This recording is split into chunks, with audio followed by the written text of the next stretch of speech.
തന്റെ നാടൊക്കെ കാണാൻ എന്ത് ഭംഗിയാടോ. നാട് മാത്രമേ ഉള്ളോ ഭംഗി? നാട് മാത്രമല്ല, ചില നാട്ടുകാർക്ക് ഭംഗിയൊക്കെ ഉണ്ട്. ഈ ഭംഗിയും റൊമാൻസും ഒന്നും കുറച്ച് കഴിഞ്ഞാൽ കാണാൻ സാധ്യതയില്ല.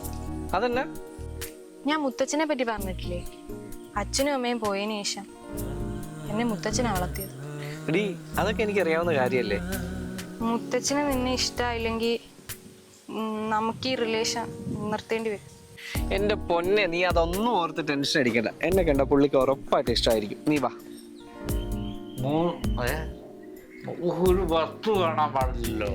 മുത്തശ്ശ ആ മോളോ വന്നേ. രാവിലെ മുതലേ നോക്കിയിരിക്കുക. ആരാ മോളെ കൂട്ടത്തിൽ?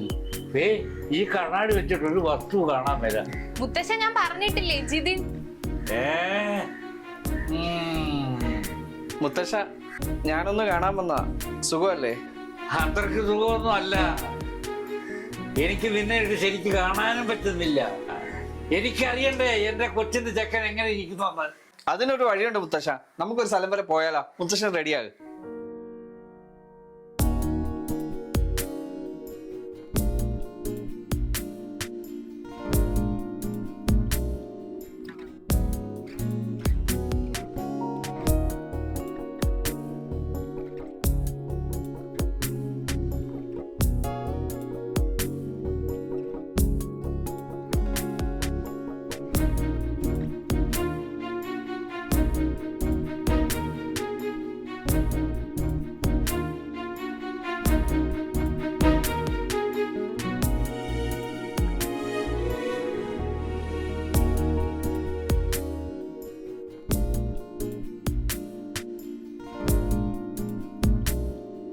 സന്തോഷമുള്ള കാഴ്ചകൾ മറയും മങ്ങലുമില്ലാതെ കാണും.